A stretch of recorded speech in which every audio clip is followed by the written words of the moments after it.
नमस्कार स्वामी जी। स्वामी जी, अभी आपने कहा कि गीता में जो भगवान कृष्ण का संदेश था वो 11वें श्लोक से शुरू हुआ, तो कुछ उस पर कहने की कृपा करें। कहना नहीं तो चर्चा करना है, मेरा मन चर्चा करने का उद्देश्य है, पर शुरू करेंगे। सो 11th श्लोक में 2nd चैप्टर गीता का उपदेश शुरू होता है। अशोच्यान अन्वशोचस्त्वं प्रज्ञावादां च भाषसे गतासु अगतासु च नानुशोचन्ति पंडिताः। कृष्ण बोलते अर्जुन, आप अशोच्यान अन्वशोचस्त्वं, सोच का जरूर नहीं, उसको ऊपर आप दुखी सोच कर रहे हैं। अशोच्यान अन्वशोचस्त्वं, परंतु देखो आपका आत्मस्थिति देखो, प्रज्ञावादां च भाषसे, आपका वाणी में, आपका भाषण में, राइट, प्रज्ञा का वाणी है, उसका शब्द का प्रयोग प्रज्ञावादांश भाषसे, वाणी में शब्द का ज्ञान का प्रदर्शन है, परंतु आपका आत्मस्थिति में एकदम अज्ञान है। आत्मस्थिति अज्ञान है, परंतु आपका भाषण एकदम प्रज्ञावादांश भाषसे, राइट। क्यों अज्ञान है? पर जीवन में आपको जीवन में देखेंगे और अज्ञानी है। क्यों? गतासून अगतासून, जो लोग गतासून मृत्यु हो गया, इसको ऊपर आपका चिंता है। अगतासून कौन जीवित है, उसको ऊपर आपको चिंता है। कौन मृत्यु हुआ, उसका चिंता का क्या बात है? अभी अतीत हो गया, अभी इसका चिंता क्यों है, शोक क्यों है? अभी अरे बुद्धिमान लोग क्या अतीत हो गए, इसको ऊपर क्यों चिंता करके क्या लाभ होगा? सो इसको ऊपर चिंता कर रहा है, शोक कर रहा है। जब शोक कर रहा है, आपका मोह है भी है। अगतासून मतलब को जो कौन जीवित है, राइट, उसको ऊपर आप चिंता कर रहे हैं। सो चिंता का चीज नहीं है, सोचने का चीज है, इसलिए अब प्रज्ञावादांश भाषसे। परंतु कॉन्ट्रास्ट में कृष्ण भगवान बोलता है, पंडिताः नानुशोचन्ति। पंडिता का अर्थ क्या है? फंडा अस्य अस्ति इति, बुद्धिमान, उसका भीतर प्रज्ञा हो, वो न अनुशोचन्ति, उसको शोक नहीं होगा। तो जिनको प्रज्ञा होगी उनको शोक नहीं होगा। सो देखो भेद हो गया कि आप ज्ञान है, प्रज्ञा, भाषा से आपका वाणी सर्वदा वो ज्ञान का खेल है। स्लो धीरे समझेंगे। ज्ञान, right, I told you last time, ज्ञान का खेल क्या होगा? ज्ञान का वाणी कैसे अभी इन द कॉन्ट्रास्ट ऑफ प्रज्ञा। हम बहुत बड़ी बड़ी बातें कहेंगे, आचार की विचार की बातें कहेंगे, मगर जो आचरण है उसमें सिर्फ अज्ञान ही अज्ञान दिख रहा है। ठीक है। सेकेंडली आई टोल्ड यू, हमारा वाणी ज्ञान होगा। क्या हो गया? केवल शब्दात्मक ज्ञान है, शब्द का ज्ञान है, परंतु word is not the thing. शब्द, राइट, इज नॉट वास्तव में नहीं है। और शब्द प्रेम इज वेरी डिफरेंट फ्रॉम वो यथार्थ का प्रेम। मीनू होटल में मीनू कार्ड होता है ना, उधर बिरयानी लिखा है, वो बिरयानी लिखा है, पढ़ सकता है, बट एक्चुअल यथार्थ में बिरयानी अलग है। So word is not the thing. Jai Krishna में बोलता है, word is not the thing. So हमारा ज्ञान सब केवल शब्दार्थक ज्ञान है, सब शब्दात्मक ज्ञान होता है, अभी केवल अवधारणा रूप से ग्रहण करता है। ये समझने का चीज है, धीरे जाएंगे, राइट। केवल समझता है केवल कंसेप्ट्स द्वारा, कंसेप्ट मतलब अवधारणा द्वारा, केवल अवधारणा अवधारणा अवधारणा होकर। इसलिए बहुत लोग प्रवचन में आता है, पुस्तक रेडीमेड है, क्या कि स्वामी जी बोलता है उसको पकड़ता है, शब्द को पकड़ता है, परंतु अर्थ का नहीं।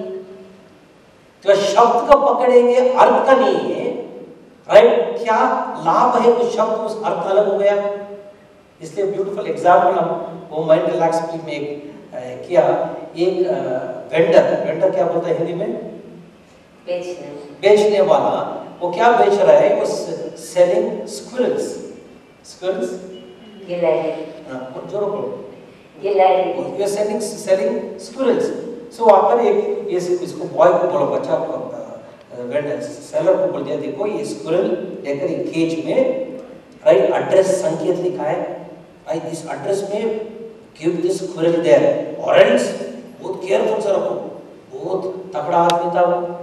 तो आप जो कह रहे हैं कि एक तगड़ा व्यापारी एक बच्चे को एक स्क्विरल केज में डाल के देता है और कहता है कि इस एड्रेस पे जाके एड्रेस पे देखो, इस संकेत में देना है।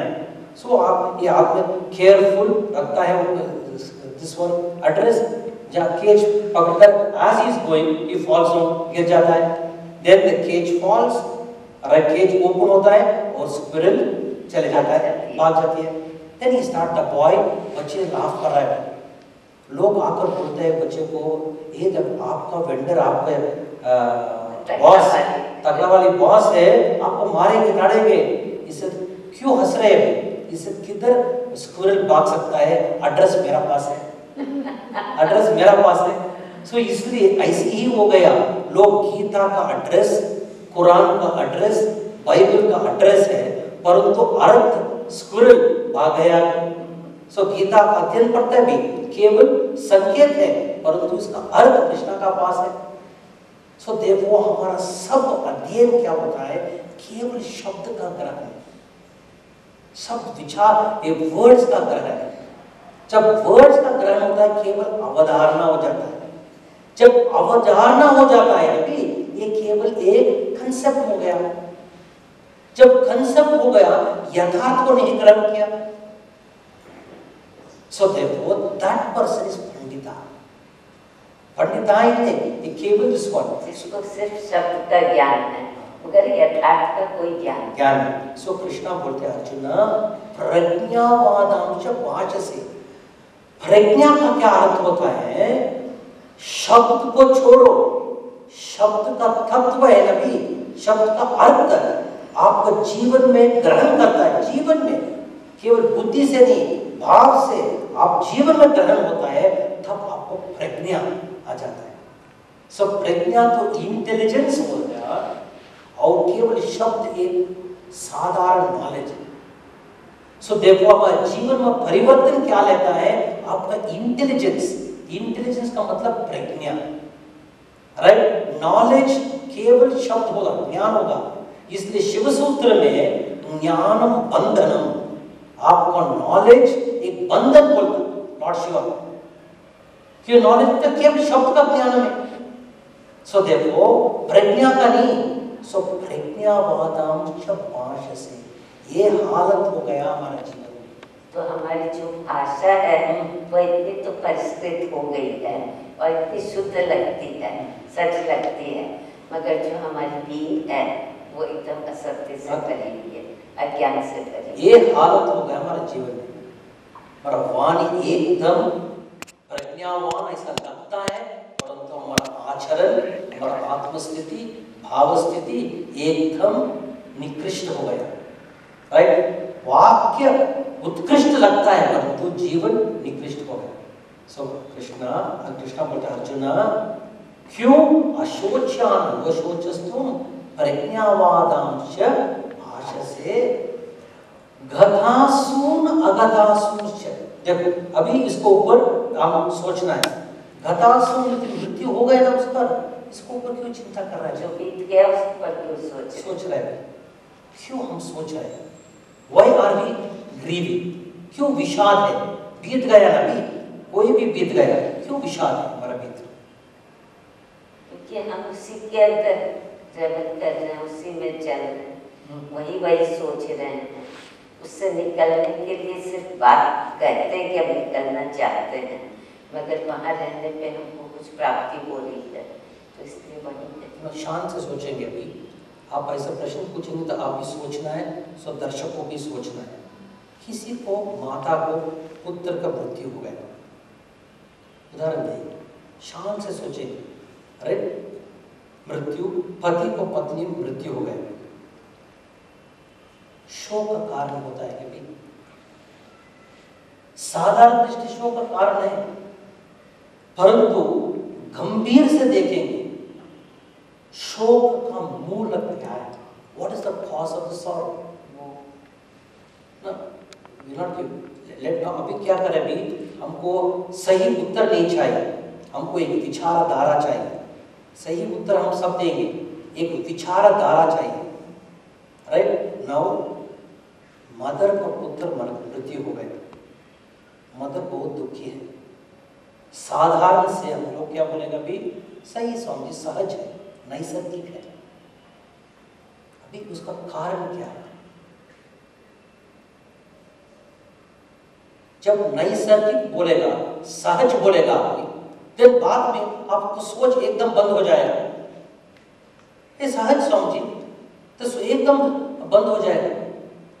अभी हम आध्यात्मिक दृष्टि में let us look into it. The son dies, mother is sad. Yes all of you, son dies, mother is sad. अभी नेचुरल छोड़ दीजिए शब्द, वो शोक क्या है, शोक का कारण क्या है? हम लोग क्या देखते हैं? शोक का विषय देखता है। शोक का विषय क्या है? पुत्र का मृत्यु हो गया, राइट? कथासुर से। और बाद में क्या करता है? अभी what do you do the shock? What do you do? क्या करते हैं हम शोक? फर्स्ट उसका विषय देख रहे हैं। I am not interested answer, हम विचारधारा चाहिए। यही हम प्रयत्न कर रहे हैं बोलने के लिए। प्रवचन बहुत सरल हो जाता है बात में। हम लोग सब दोनों मिलकर हम सोचना है इस विषय में। तो आपका प्रयत्न है कि हम जैसे जैसे आपकी बातें सुन रहे वैसे वैसे देखें, उसको देखे आप भी मेरा साथ विचार कर दीजिए। क्योंकि क्या होगा यार, साधारण से आप श्रोता केवल सुनता है बस, और विचार वक्ता बोल कर रहा है, आप केवल सुन रहे हैं। केवल सूचना चाहिए, वो सूचना को ऊपर आप आराधना करेंगे। सो आप मेरा साथ मिलकर हम सोचेंगे। सो देखो अभी मदर का, माता का पुत्र मृत्यु हो गया। सो